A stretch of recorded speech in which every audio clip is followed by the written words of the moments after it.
जैसे ही supreme court ने UGC पे रोक लगाया, यूजीसी के नए नियमों पे, उसके बाद से जो है जेएनयू में ब्राह्मणवाद मुर्दाबाद, मनुवाद मुर्दाबाद के नारे जो है लगने लगे। आप एक बात बताइए, इतना बड़ा जो है देश में यूजीसी के खिलाफ जो है विरोध सवर्णों ने किया, पूरे देश में विरोध किया, लेकिन कहीं भी किसी जाति वर्ग के बारे में कोई टिप्पणी किया, कोई किसी जाति के बारे में मुर्दाबाद बोला? फिर ये जेएनयू में कौन है लोग हैं जो ब्राह्मणवाद मुर्दाबाद के नारे लगा रहे हैं? ये जेएनयू में कौन लोग हैं जो एक समय पे बोलते थे कि अफजल हम शर्मिंदा हैं, तेरे कातिल जिंदा हैं, तिलक तराजू और तलवार, इनको मारो जूते चार? ऐसे लोगों पे कार्रवाई नहीं करते हैं और आप बोलते हैं कि सवर्ण जो है सिर्फ भेदभाव करते हैं। ये कौन लोग हैं जो जेएनयू में इस तरह के नारा लगाना स्टार्ट कर दिए? जैसे ही सुप्रीम कोर्ट रोक लगाती है यूजीसी के नए नियमों पे, उसके बाद से जो है ये कौन लोग हैं जेएनयू में ब्राह्मणवाद मुर्दाबाद के नारे लगाना स्टार्ट कर दिए? क्यों लगा रहे हैं? कौन भेदभाव कर रहा है? ये कौन लोग हैं? इन पे कार्रवाई क्यों नहीं हो रहा है मोदी जी? जेएनयू के दीवारों पे लिखा हुआ रहता है ब्राह्मण बनिया भारत छोड़ो, उस पर कोई कार्रवाई नहीं होता है। आप बोल रहे हैं ये यूजीसी जो नए नियम जो लाया गया, क्यों लाया गया जानते हैं? बोला जा रहा है कि भेदभाव बहुत बढ़ रहा था कॉलेज यूनिवर्सिटियों में, बहुत मामले आ रहे थे। 5 साल में जानते हैं कितना मामला है? 1100 कुछ जो है भेदभाव का मामला आया, और पूरे देश में यूनिवर्सिटी है 2200 कुछ। यानी जो है अगर आप कॉलेज वाइज बांटिएगा इन 5 सालों में 1100 कुछ मामलों को, तो जो है साल में एक भी केस नहीं आया। और फिर भी जो है कहीं से कोई मांग नहीं होता, फिर भी ऐसा कानून ला दिया जाता है जिसमें हिंदू जो है आपस में ही लड़ना स्टार्ट कर दें, सवर्ण के बच्चे जो हैं बिल्कुल पढ़ ही ना पाएँ। ऐसा कानून लाने के लिए मतलब ऐसा क्या ज़रूरत आ गया था? अगर साल 2 साल में एक केस अगर ऐसा भेदभाव का मामला आ जाता है तो ऐसा कानून लाने का, अरे भाई ठीक है, अगर लाए भी थे तो भेदभाव के खिलाफ लाते, किसी जाति विशेष के क्यों? हिंदू आपस में लड़ने लगे, ऐसा कानून क्यों? भेदभाव के नाम पे जो है आप भेदभाव वाला कानून ला रहे थे। और ऐसे जो है जेएनयू में खुलेआम नारा लगाया जा रहा है ब्राह्मणवाद मुर्दाबाद के, और इस पर जो है कोई कार्रवाई नहीं हो रहा है। ऐसा क्यों?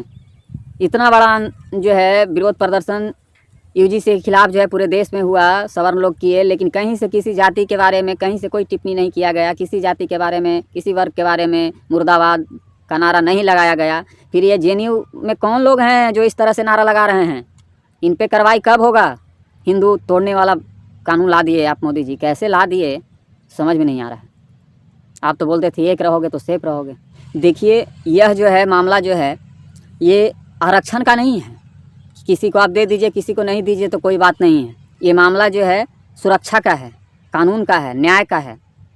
इसलिए ऐसा भेदभाव नहीं हो सकता है कि आप किसी को सुरक्षा दीजिए और किसी को नहीं। किसी को जो है पुलिस जा कर के बचाए, चाहे वो चोरी करता रहे फिर भी, और किसी को जो है बेकसूर होने के बावजूद भी जो है पुलिस पकड़ करके जेल में डाल दे। सबके लिए न्याय है, ये न्याय सबके लिए बराबर होना चाहिए, समान होना चाहिए। ये आरक्षण का मामला नहीं है कि आप जो है किसी जाति को दे दीजिए किसी को नहीं दीजिएगा तो कोई बात नहीं। क्या भाई कि वो जाति में ज़्यादा गरीब है, ये जाति में ज़्यादा अमीर है, इसके वजह से उस जाति को आरक्षण मिलना चाहिए, इस जाति को नहीं मिलना चाहिए। ऐसे भाई ये आरक्षण का मामला नहीं है, ये न्याय का मामला है। ये चीज़ गौर करने वाली बात है। आप न्याय को जो है आरक्षण से मत देखिए, ये सुरक्षा का मामला है। किसी का जीवन और मरण का सवाल है, किसी के पूरा जो है भविष्य का खराब है सवाल है, पूरा भविष्य खराब हो सकता है। SC ST एक्ट जो है ये अलग, थोड़ा देर के लिए लोग इसको भी बर्दाश्त कर लिया, आरक्षण भी बर्दाश्त कर लिया, लेकिन ये कानून ऐसा था, ये ऐसा नियम था कि जिसमें जो है पढ़ ही नहीं पाता सवर्ण लोग। और ऐसे नफरतवादी के तो कमी नहीं। आप देख सकते हैं जेएनयू में किस तरह का नारा लगाया जा रहा है, किस तरह से पहले भी लगाया जा चुका है। भारत तेरे टुकड़े होंगे, अफजल हम शर्मिंदा हैं, तेरे कातिल जिंदा हैं, तिलक तराजू और तलवार, इनको मारो जूते चार, अभी लगाया जा रहा है। ब्राह्मणवाद मुर्दाबाद, इन पे कोई कार्रवाई नहीं हो रहा है। तो ये मामला आरक्षण का नहीं है कि आप किसी जाति को दीजिए किसी को नहीं। ये मामला न्याय का है, सुरक्षा का है। इसमें भेदभाव तो लोग नहीं बर्दाश्त कर पाएगा। और ये हमारा संविधान भी जो है इस तरह का नहीं बोलता है। जो बाबा भीमराव अम्बेडकर साहब ने हम लोगों को दे करके गए हैं, ये देश जो है संविधान से चलता है। इस न्यायिक प्रक्रिया में आप किसी के साथ, किसी जाति विशेष के साथ भेदभाव कर रहे हैं। और जब सुप्रीम कोर्ट जो है इस पर रोक लगा दिया, उसके बाद जेएनयू में कैसे इसके विरोध में जो है नारे लग रहे हैं। सुप्रीम कोर्ट के जज पे जिस जज ने, जो जज ने आप बोले थे कि हाँ भाई कानून बनाया जाए इस पे भेदभाव पे, उन्होंने ही रोक लगाया है। आवाज़ उन्हीं को बोला जा रहा है, नहीं सवर्ण है इसलिए रोक लगा दिए। बताइए, तो ये कहीं से कोई देश के हिंदू के कोई वर्ग OBC या SC ST के वर्ग के लोग ये नहीं हैं जेएनयू वाले। ये सिर्फ जो है देश विरोधी जो षड्यंत्र है उसके ये जो है बस छोटा सा एक हिस्सा है ये। इनको आप किसी जाति या वर्ग में बांट करके मत देखिए कि वो जाति के लोग हैं या उस वर्ग के लोग हैं। ये देशद्रोही नफरतवादी मानसिकता के हैं। ये बस चाहते हैं कि हाँ हिंदुओं में जो है फूट हो, जैसे अंग्रेज चाहता था कि फूट डालो और शासन करो, उसी तरह का है। इन पे कार्रवाई होना चाहिए। जो भी सवर्ण के लोग हैं, ना आपका संस्कार ऐसा है और ना आप ऐसे हैं। आप जो है किसी जाति विशेष के बारे में टिप्पणी ना कीजिए। आप लोगों से हाथ जोड़कर विनती है कि ऐसे जाति विशेष के बारे में आप लोग सवर्णों से हाथ जोड़कर विनती है, टिप्पणी ना कीजिए। और हालांकि ओबीसी हों चाहे एससी एसटी वर्ग के भी लोग हैं, वो लोग भी ये चीज़ नहीं कर रहे हैं। ये एक नफरतवादी जो है मानसिकता वाले लोग हैं।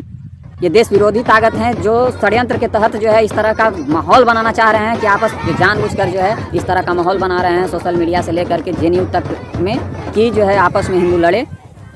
इसलिए हम सारे लोगों से कहेंगे कि इस तरह का जो है सोशल मीडिया पे और करते भी नहीं हैं, लेकिन ऐसा जितना ज़्यादा हो सके। कुछ लोग ऐसे भी होते हैं जो आक्रोश में आकर कुछ भी लिख देते हैं, तो ऐसे पोस्ट ना किया कीजिए सोशल मीडिया पे कि यहाँ किसी जाति के प्रति, ताकि ऐसे जो है नफरतवादी मानसिकता वाले का जो है दाल ना गले। और ये जो चाह रहे हैं कि हिंदुस्तान में जो है आपस में लोग लड़ें, जैसे कि अंग्रेज चाहता था फूट डालो शासन करो, उसी तरह से ये लोग भी चाहते हैं कि आपस में हिंदू लड़े बट जाए। तो ऐसा नहीं होने दीजिए। ऐसे षड्यंत्र से जो है बचने की ज़रूरत है अभी, क्योंकि बहुत नाजुक स्थिति है। वो एकदम अभी लोग चाह रहा है कि किसी तरह से जो है हिंदुओं को लड़वा दे आपस में। इसलिए इस चीज़ से बचिए। और सरकार से बस मोदी जी से यही रिक्वेस्ट है मेरा कि जितना जल्दी हो सके ऐसे लोग जो है जेएनयू में जो नारा लगा रहे हैं इस तरह का, इस पर जो है कार्रवाई कीजिए।